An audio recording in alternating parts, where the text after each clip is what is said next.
Assalamualaikum semuanya. Bagaimana kabar kalian? Semoga selalu diberi kesehatan dan dimudahkan rezekinya oleh Allah. Amin ya robbal alamin. Di sebuah desa kecil yang damai bernama Sukmulia, hiduplah seorang pria bijak yang dikenal dengan nama Abu Nawas. Ia adalah sosok yang sederhana, rendah hati, cerdik, dan penuh wibawa. Masyarakat desa sangat menghormati Abu Nawas karena tidak hanya pandai dalam ilmu agama, tetapi juga memiliki kedalaman spiritual yang luar biasa. Konon, ia juga memiliki kemampuan mistis yang sulit dijelaskan akal. Kemampuan yang ia gunakan untuk menuntun umat menuju kebaikan. Suatu hari, desas-desus menyebar bahwa seorang ulama besar bernama Habib Syekh akan berkunjung ke Sukmulia. Habib Syekh dikenal luas bukan hanya karena ilmu agama dan hikmahnya yang mendalam, tapi juga karena suaranya yang merdu dalam melantunkan ayat-ayat Al-Quran yang bisa menggugah hati siapa saja yang mendengarnya. Kedatangannya pun disambut antusias oleh masyarakat desa yang berharap bisa mendapatkan hikmah dari sosok besar ini. Namun, kabar yang membuat Abu Nawas terkejut datang dari beberapa sahabatnya.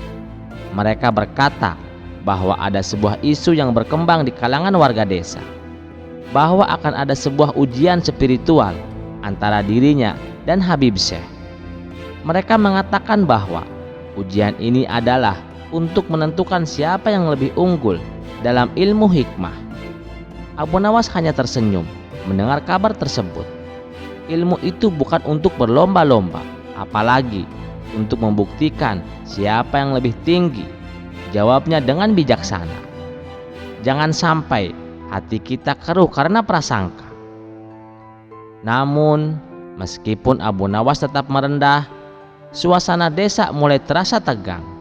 Masyarakat yang tadinya penuh antusiasme, kini mulai bertanya-tanya tentang apa yang sebenarnya akan terjadi antara dua tokoh besar ini.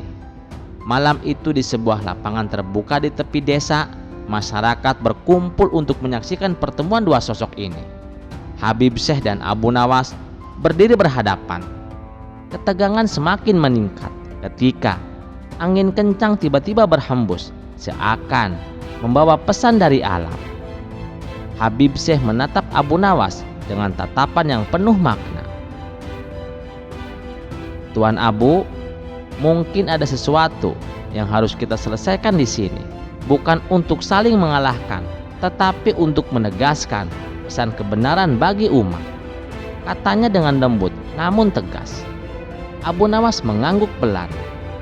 Jika memang ini kehendak Allah, kita akan lakukan dengan niat yang tulus, jawabnya. Habib Syekh memulai dengan melantunkan sholawat dan doa yang begitu indah, hingga terasa angin sejuk berhembus dan pohon-pohon bergoyang lembut. Dari telapak tangannya muncul cahaya terang yang melayang di udara, membentuk pola-pola kaligrafi yang indah. Abu Nawas di sisi lain duduk bersila dengan kepala menunduk. Ia mulai melantunkan doa-doa pendek, dan dari tubuhnya memancarkan aura kebiruan yang menenangkan. Aura itu merambat ke tanah, seolah menyelimuti seluruh desa dalam kehangatan. Ketegangan meningkat saat kedua energi itu bertemu di udara. Cahaya dari Habib Syekh dan aura dari Abu Nawas menciptakan gelombang energi yang begitu kuat hingga masyarakat yang hadir merasakan getarannya. Habib Syekh kemudian berkata, "Wahai Abu Nawas, ini bukan tentang siapa yang lebih unggul. Ini adalah ujian keikhlasan kita dalam menjalankan amanah dari Allah." Abu Nawas mengangguk sambil tersenyum. "Benar Habib, segala yang kita miliki adalah miliknya. Marilah kita serahkan semua ini kepada kehendak Allah."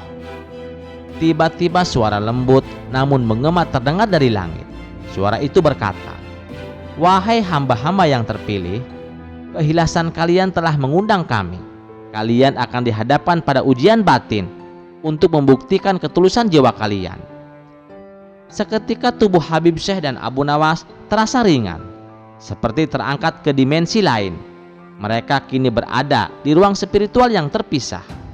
Habib Syekh mendapati dirinya dikelilingi oleh cermin yang memantulkan berbagai sisi dirinya. Ada sisi kebanggaan, ada sisi kesombongan kecil, dan ada sisi ketulusan. Suara dari cermin bertanya, apakah engkau benar-benar ikhlas dalam setiap pelantunan selawatmu?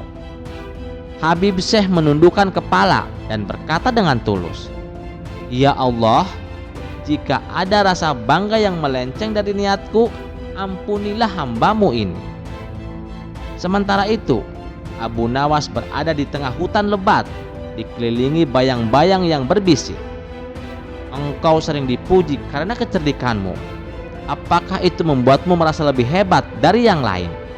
Abu Nawas menjawab, ya Allah, semua kecerdasan yang engkau berikan hanyalah titipan. Aku hanyalah hambamu yang lemah. Setelah melewati ujian itu, keduanya kembali ke lapangan di desa Sukmulia. Mereka saling menatap dengan senyuman penuh makna. Energi mistis yang tadi memenuhi lapangan kini berubah menjadi keheningan yang menenangkan. Habib Syekh berkata kepada Abu Nawas, kita tidak sedang melawan, wahai sahabatku. Kita sedang diajarkan untuk selalu rendah hati. Abu Nawas menjawab, benar Habib, Allah menunjukkan kepada kita bahwa kekuatan sejati bukanlah pada kehebatan ilmu, tetapi pada ketulusan hati. Malam itu menjadi momen yang tak terlupakan bagi masyarakat Sukmulia. Mereka belajar bahwa ilmu dan hikmah bukanlah alat untuk saling beradu, tetapi untuk saling melengkapi dan menyebarkan kebaikan. Habib Syekh melanjutkan perjalanan dakwahnya ke desa-desa lain. Sementara Abu Nawas tetap menjadi sosok bijak di desa Sukmulia. Keduanya menjadi teladan, menunjukkan bahwa persatuan dan keikhlasan adalah jalan menuju ridho Allah. Kisah selanjutnya. Suatu hari Abu Nawas memutuskan untuk berkunjung ke sebuah desa yang terkenal akan kecantikan para jandanya. Maka ketika Abu Nawas tiba di desa itu, para janda langsung berkumpul, berbisik-bisik dan melirik Abu Nawas penuh harapan. Aku harus menikahi Abu Nawas, kata janda Ratna sambil memutar-mutar kerudungnya. Tidak bisa, hanya aku yang pantas untuknya, kata janda Surti dengan penuh semangat. Aduh, kalau aku dapat Abu Nawas, hidupku pasti beruntung, seru janda Maryam sambil menepuk-nepuk pipinya. Dalam sekejap suasana desa menjadi heboh. Mereka semua berusaha memikat Abu Nawas.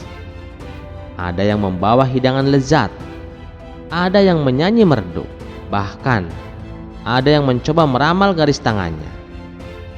Abu Nawas hanya tersenyum dan geleng-geleng kepala, bingung dengan semua perhatian itu.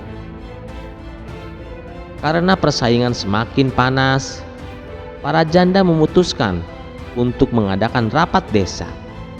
Mereka sepakat bahwa Abu Nawas harus memilih salah satu dari mereka. Abu Nawas pun diundang sebagai tamu kehormatan. Abu Nawas, kata janda Ratna, pilihlah aku pandai memasak. Aku lebih baik Abu Nawas, kata janda Surti. Dan aku rajin dan sabar. Janda Maryam tak mau kalah. Kalau aku Abu Nawas, aku bisa bercerita dan membuatmu tertawa sepanjang hari. Abu Nawas berpikir keras. Ia menatap semua janda yang penuh harap. Jika ia memilih satu, yang lainnya pasti kecewa. Jika ia menolak semua, ia bisa-bisa jadi musuh bersama. Maka seperti biasa, Abu Nawas pun mendapatkan ide cemerlang. Abu Nawas berdiri menarik napas panjang dan berkata, wahai janda-janda yang baik hati, kalian semuanya istimewa. Tapi aku punya syarat khusus untuk memilih istri. Apapun syaratnya, kami siap, seru mereka serempak. Abu Nawas tersenyum licik, kemudian berkata, siapa di antara kalian yang bisa memasukkan benang ke dalam jarum sambil menutup mata dan menari seperti bebek. Para janda terdiam, lalu mulai saling melirik sambil menahan tawa. "Aku coba dulu," kata Janda Ratna. Ia mengambil jarum dan benang, menutup mata, lalu mulai menari sambil bergoyang-goyang seperti bebek. Tapi tak lama kemudian, ia tersandung kursi dan hampir jatuh. "Aku juga bisa," seru Janda Surti. Ia mencoba hal yang sama, tapi benangnya malah menyangkut di rambutnya sendiri. Janda Maryam tak mau kalah. Ia menutup mata, mulai menari, dan bukannya memasukkan benang ke dalam jarum, malah menusuk jari sendiri. "Aduh, jarum ini lebih jahat dari mantan suamiku." Semua orang tertawa terpingkal-pingkal, termasuk Abu Nawas. Setelah tawa reda, Abu Nawas berkata sambil mengusap air mata, "Wah, kalian semuanya memang hebat. Tapi sepertinya lebih baik aku jadi teman kalian saja. Lagi pula, kalau jadi suami kalian, aku pasti harus belajar menari bebek setiap hari." Para janda akhirnya tertawa dan setuju. Mereka senang karena walaupun tidak mendapatkan Abu Nawas sebagai suami, setidaknya mereka mendapatkan tawa dan kenangan yang sangat lucu. Sejak itu Abu Nawas menjadi sahabat baik mereka dan selalu disambut hangat setiap kali Abu Nawas berkunjung. Kisah selanjutnya. Suatu malam di sebuah desa kecil, Abu Nawas sedang menikmati hidangan malamnya di rumah sederhana miliknya. Baru saja ia ingin menyuap sesuap roti hangat, tiba-tiba terdengar ketukan keras di pintu. Tok, tok, tok. Abu Nawas memandang pintu dengan curiga. "Siapa pula yang mengetuk malam-malam begini?" pikirnya. Namun ia tidak langsung membuka pintu. Dengan hati-hati ia bertanya dari dalam, "Siapa di luar sana?" Suara serak dari luar menjawab, "Aku hanya ingin menyampaikan undangan pernikahan dari Tuan Abdul Karim." Abu Nawas mendengar langkah kaki menjauh, lalu sunyi kembali. Ketika ia membuka pintu, tidak ada siapa-siapa. Yang ada hanya secarik undangan tergeletak di depan pintu. Undangan itu bertuliskan, "Pernikahan besar Tuan Abdul Karim di Lembah Gurun Gersang, malam ini juga, malam 1 Muharram." Pesta pernikahan di tengah gurun?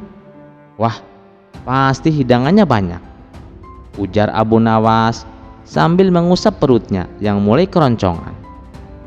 Karena Abu Nawas penasaran, Abu Nawas pun mengajak sahabatnya untuk datang ke pernikahan besar Tuan Abdul Karim. Mereka pun berangkat sebelum maghrib agar tidak kemalaman. Setibanya di Lembah Gurun Gersang, mereka disambut anak muda berwajah pucat yang mengaku tetangganya Tuan Abdul Karim. Ia mengantar Abu Nawas dan sahabatnya ke lokasi pernikahan. Suasana pesta tampak meriah tapi aneh.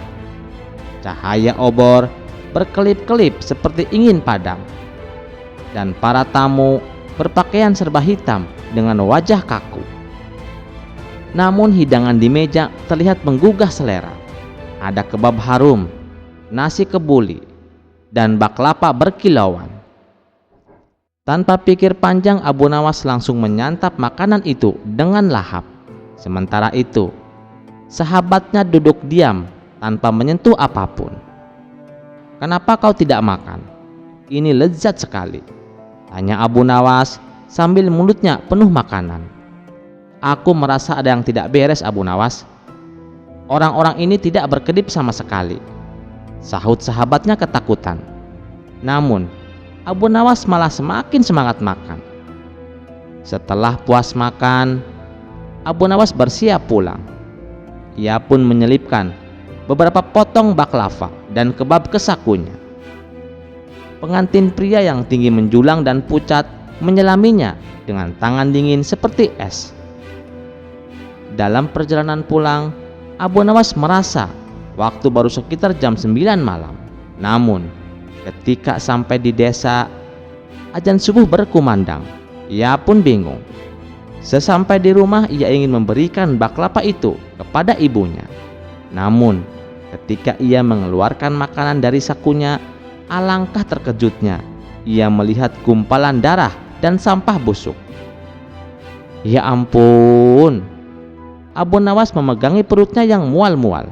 Ia langsung berlari ke halaman dan muntah-muntah. Sahabatnya berkata, "Aku kan sudah bilang Abu Nawas, jangan membawa makanan itu. Itu adalah makanan jin. Dan pesta pernikahan itu juga adalah pesta pernikahan jin." Abu Nawas mengusap mulutnya dan menjawab sambil tersenyum licik, "Tenang saja, suatu saat aku akan balas mengundang mereka ke pestaku." "Untuk apa Abu Nawas?" tanya sahabatnya.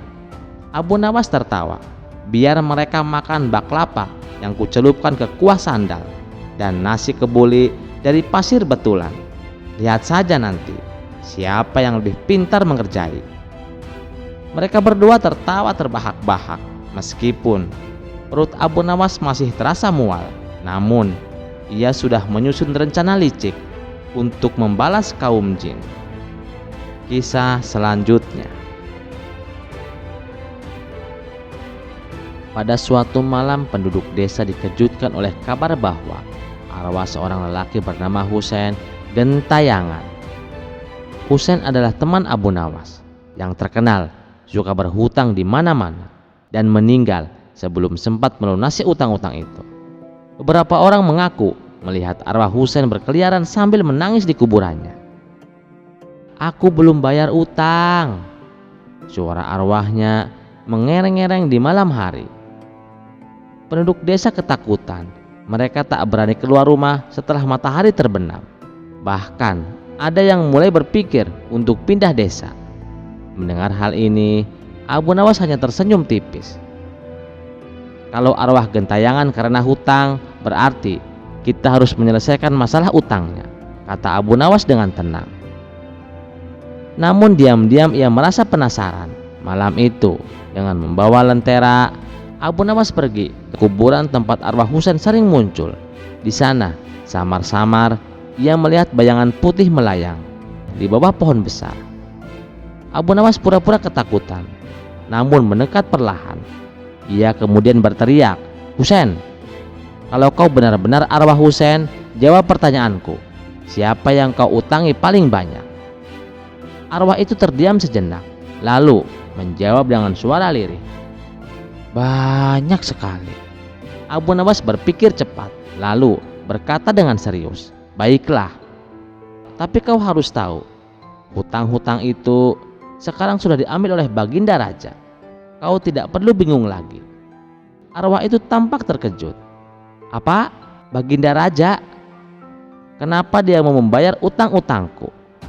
"Karena beliau ingin semua arwah gentayangan tenang dan tidak mengganggu rakyatnya," jawab Abu Nawas sambil menahan tawa. Arwah Husein terlihat senang, tetapi tiba-tiba Abu Nawas mendekat dan berkata dengan suara tegas, "Tapi ada syaratnya. Kau harus menandatangani surat perjanjian dulu. Arwah pun harus punya bukti tertulis." Arwah itu bingung. Bagaimana caranya arwah menulis tanda tangan? Abu Nawas mendesah sambil menggeleng-geleng. "Nah, itu berarti kau bukan arwah sungguhan. Kau pasti seorang yang menyamar jadi arwah." Mendengar itu, arwah langsung kabur terbirit-birit dan kain putihnya tersangkut di pohon. Ternyata itu adalah si Kamal, salah seorang penipu yang dulu sering diajak Husein berhutang. Penduduk desa yang mengintip dari kejauhan langsung tertawa terbahak-bahak. Mereka berbondong-bondong menghampiri Abu Nawas dan berterima kasih. Sekarang kita tahu bahwa tidak semua yang menyeramkan itu nyata. Kadang hanya perlu sedikit kecerdikan untuk membongkar kebenarannya, kata Abu Nawas sambil tertawa terbahak-bahak. Kisah selanjutnya. Suatu hari Abu Nawas memutuskan untuk pergi ke sebuah kota jauh untuk urusan yang tidak kalah penting dari sekedar mencari ilmu. Dengan langkah penuh semangat, ia berjalan menyusuri jalan setapak sambil bersendandung riang. Namun, perjalanan jauh itu membuat kakinya lelah dan tubuhnya letih. Ketika hari mulai beranjak siang, Abu Nawas memutuskan untuk beristirahat di bawah sebuah pohon besar di tengah hutan. Angin sepoi-sepoi membuat matanya semakin berat, hingga akhirnya ia tertidur pulas. Namun saat terbangun, suasana di sekelilingnya sudah berubah.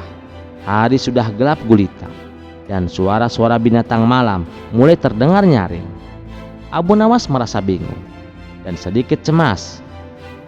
Wah, bagaimana ini?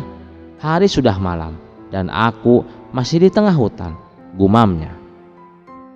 Ia pun berdiri dan mengamati sekelilingnya. Dari kejauhan tampak cahaya dari beberapa rumah yang menyala redup. Syukurlah ada kampung di dekat sini, ujarnya dengan lega. Dengan langkah hati-hati, Abu Nawas berjalan menuju kampung itu. Sesampainya di sana, ia mendapati kampung tersebut tampak sunyi, namun cukup terang oleh lampu minyak. Abu Nawas mengetuk pintu salah satu rumah. Seorang wanita membuka pintu dan tersenyum ramah. "Silahkan masuk, Tuan. Anda pasti lelah." "Terima kasih, Bu," kata Abu Nawas sambil tersenyum sopan. Setelah masuk, wanita itu menawarkan makanan dan minuman. Sambil makan, Abu Nawas pun bertanya, "Apa nama kampung ini, Bu?" Wanita itu menjawab sambil tersenyum samar, "Ini adalah kampung janda, Tuan. Semua wanita di sini adalah janda." Abu Nawas tersedak mendengar jawaban itu. "Oh, jadi kampung ini hanya dihuni oleh janda?" Wanita itu mengangguk. "Benar, Tuan. Dan ada satu peraturan di sini, Tuan. Setiap pria yang datang ke kampung ini harus menikahi salah satu dari kami sebelum ia diizinkan pergi." Abu Nawas terperanjat. Ia merasa seperti masuk ke dalam sebuah jebakan. Bagaimana bisa ia menikah hanya karena kebetulan bermalam di sini? Wah, gawat, pikir Abu Nawas. Aku harus mencari cara untuk keluar dari sini tanpa harus menikah. Abu Nawas pun berpikir keras semalaman. Keesokan paginya, para janda sudah berkumpul di depan rumah, menunggu Abu Nawas keluar. Mereka siap untuk memilih Abu Nawas sebagai suami. Dengan tenang, Abu Nawas keluar dan tersenyum lebar. "Wahai ibu-ibu sekalian, aku merasa sangat terhormat sudah diizinkan menginap semalam." Dalam hati Abu Nawas, hatinya deg-deg ser melihat para janda yang sangat cantik-cantik sekali. Namun Abu Nawas sudah berjanji kepada istrinya, dia hanya akan menikah sekali seumur hidup dan akan setia kepada istrinya sampai mati. Salah seorang janda menyahut, "Tuan Abu Nawas," menyapa dengan ramah dan sangat lembut. "Tuan, Tuan bisa memilih salah satu dari kami para janda untuk dijadikan istri Tuan." Lalu Abu Nawas menjawab, "Ibu-ibu, sebelum aku menikahi salah satu dari kalian, aku harus menjalankan ritual khusus yang diwariskan oleh keluargaku." Para janda terheran-heran. "Ritual apa itu?" tanya salah satu dari mereka. Abu Nawas menjawab dengan serius, "Aku harus berlari keliling kampung 3 kali sambil meneriakkan doa khusus. Jika aku berhasil menyelesaikan ritual ini, barulah aku bisa menikah." Para janda merasa tidak ada yang aneh dengan permintaan itu dan mereka menyetujuinya. Abu Nawas pun mulai berlari. Sambil berlari, ia mengucapkan doa keras-keras. Namun, sebenarnya ia mulai mempercepat langkahnya. 1 putaran selesai, ia semakin cepat. 2 putaran selesai, ia seperti angin. Dan saat memulai putaran ketiga, tiba-tiba Abu Nawas langsung lari ke arah hutan. "Wahai para ibu-ibu, tunggu aku di sini. Aku akan segera kembali," teriaknya sambil berlari kencang. Para janda sadar bahwa mereka telah dikelabui oleh Abu Nawas. Mereka hanya bisa saling pandang dengan wajah yang penuh kekesalan. Kisah selanjutnya dikisahkan, Abu Nawas mempunyai tetangga seorang ateis. Meskipun demikian, Abu Nawas tetap menghormati tetangganya itu. Apabila Abu Nawas mendapatkan rizki yang berlebih, ia tak lupa membaginya kepada para tetangga, termasuk tetangganya yang ateis itu. Begitu pula dengan orang ateis tersebut. Apabila ia mendapatkan rizki yang banyak, ia juga membaginya kepada Abu Nawas. Keduanya hidup rukun dan saling menghormati, meskipun keyakinan mereka berbeda tentang Tuhan. Namun ada satu hal yang membuat tetangga ateis tidak suka dengan perilaku Abu Nawas. Setiap orang ateis ini berangkat kerja, Abu Nawas selalu berkata kepadanya, "Alhamdulillah," manakala dirinya melintas tepat di depan rumah Abu Nawas. Sebenarnya, ucapan tersebut bukanlah untuk mengolok-olok dirinya selaku ateis, karena Abu Nawas selalu mengatakan Alhamdulillah kepada siapapun yang lewat di depan rumahnya. Dan memang sudah menjadi kebiasaan Abu Nawas seperti itu di setiap paginya. Lama-kelamaan tetangga ateis merasa risih dan terganggu dengan ucapan tersebut. Suatu pagi saat ia hendak berangkat kerja, ia mendapati Abu Nawas sedang duduk di depan rumah saat dirinya melintas tepat di depan rumahnya. Abu Nawas sambil tersenyum kepadanya. Abu Nawas mengatakan, "Alhamdulillah." Tetangga ateis tersebut sangat marah. Dia berkata, "Tidak ada Tuhan," teriaknya dengan mata melotot. Abu Nawas sontak terkejut melihat tetangganya yang tiba-tiba marah. "Hai kawan, kenapa kau begitu emosi? Memangnya apa salahku?" tanya Abu Nawas heran. "Aku tidak suka dengan ucapanmu. Jangan ucapkan kata-kata itu di depanku," bentak orang ateis tersebut. Karena tak ingin ribut dengan tetangganya, Abu Nawas memilih untuk mengalah. "Baiklah kawan, aku tidak akan mengulanginya," ucap Abu Nawas. Akibat kejadian itu, hubungan akrab mereka berdua menjadi renggang. Sebenarnya Abu Nawas sudah berusaha untuk tetap menjalin silaturahmi. Namun, sepertinya tetangga ateis tersebut justru malah menjauhinya. Pada suatu malam, Abu Nawas merasakan lapar yang amat sangat. Sedangkan dirinya tak punya uang sepeser pun untuk membeli makanan. Selepas sholat Isya, Abu Nawas berdoa, "Ya Allah, saya sedang mengalami masa sulit. Saya tidak punya uang dan tidak juga punya pekerjaan. Berikanlah hamba rizki ya Allah. Malam ini saya sangat lapar. Saya membutuhkan makanan," ucap Abu Nawas dalam doanya. Rupanya doa Abu Nawas ini didengar oleh tetangga yang ateis itu. Maka muncullah ide sial di benaknya. Aku akan mengerjain Abu Nawas, sekaligus membuktikan bahwa Tuhannya tidak bisa memberinya makan, pikir tetangga ateis tersebut. Kemudian tetangga ateis itu pergi ke warung untuk membeli beberapa potong roti. Roti tersebut lalu dimasukkan ke dalam kantong yang besar.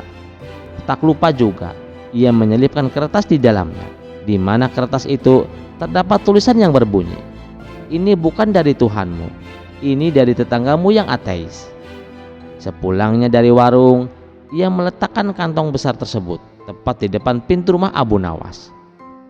Tetangga ateis itu lalu mengetuk pintunya dan langsung bersembunyi di balik semak-semak. Ia penasaran, ingin tahu apa reaksi Abu Nawas ketika menerima hadiah darinya. Sementara Abu Nawas yang sedang khusyuk berdoa segera menghentikan doanya karena ia mendengar pintu rumahnya diketuk.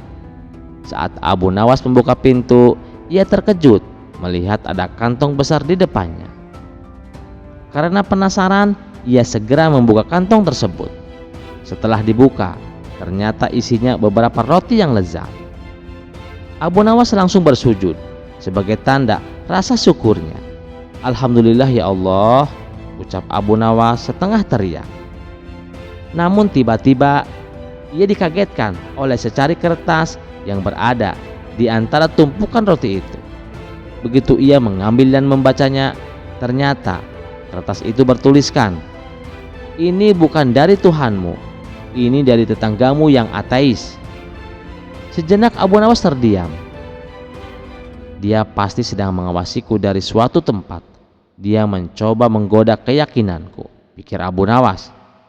Dengan suara lantang, Abu Nawas berteriak, "Terima kasih ya Allah, Engkau telah mengirimku makanan melalui setan. Dan setan pula yang membayar semua makanan ini." Tetangga ateis tersebut tentu saja menjadi kecewa. Ia tak menyangka disebut setan oleh Abu Nawas.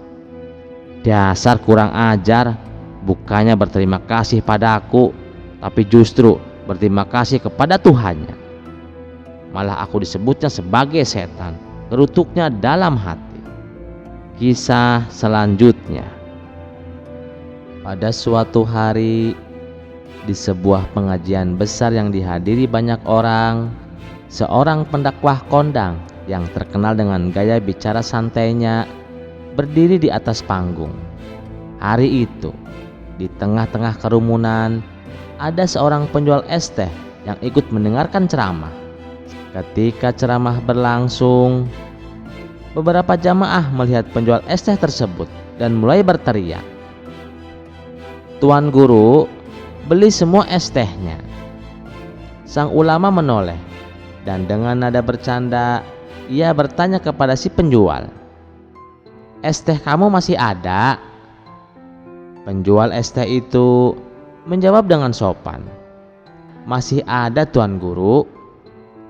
Namun sang ulama dengan nada bercanda yang kasar membalas, "Kalau masih ada, ya sana jual giblig." Tawa riuh menggema dari jamaah, seakan candaan itu lucu. Tetapi di wajah penjual es teh tampak guratan kecewa dan malu. Di tengah-tengah suasana itu, tiba-tiba muncul seorang pria berjubah sederhana. Dialah Abu Nawas yang kebetulan sedang singgah di tempat tersebut.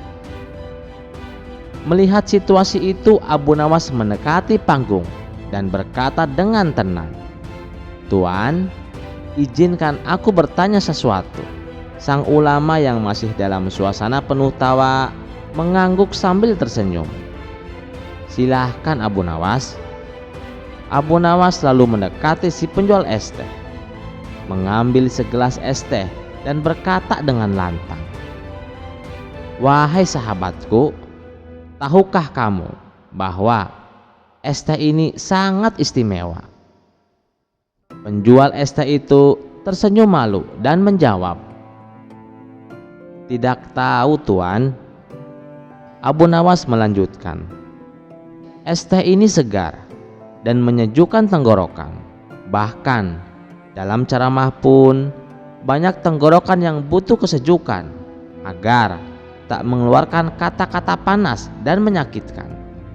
Tawa jamaah mulai reda, suasana perlahan berubah hening. Abu Nawas kemudian menoleh ke sang ulama dan berkata, "Ilmu tanpa adab seperti minum es teh tanpa gula. Segarnya ada, tapi rasanya pahit." Sang ulama mulai menyadari arah pembicaraan Abu Nawas. Wajahnya berubah serius. Abu Nawas menatapnya dengan penuh kebijaksanaan dan berkata, "Setiap lidah yang berbicara adalah amanah Tuan. Lidah yang baik bisa mengangkat derajat manusia, tetapi lidah yang salah bisa menjatuhkan kehormatan." Jamaah terdiam, menyadari makna yang dalam dari perkataan Abu Nawas. Dengan penuh keikhlasan, Abu Nawas memandang penjual es teh dan mendoakannya, "Semoga rezekimu lancar seperti air zam-zam yang mengalir tanpa henti, dan semoga setiap tetes keringatmu menjadi berkah yang tidak hanya membasahi dunia, tapi juga akhirat." Penjual es teh itu tersenyum haru, sementara sang ulama menunduk dan akhirnya berkata dengan pelan, "Maafkan aku, terkadang guyonan memang bisa melukai tanpa sengaja." Abu Nawas tersenyum dan menjawab, "Meminta maaf adalah keberanian sejati. Semoga ilmu dan adab kita selalu berjalan dengan seiring." Cerita ini mengajarkan kita bahwa adab dan tutur kata yang baik lebih berharga daripada sekedar kepandaian.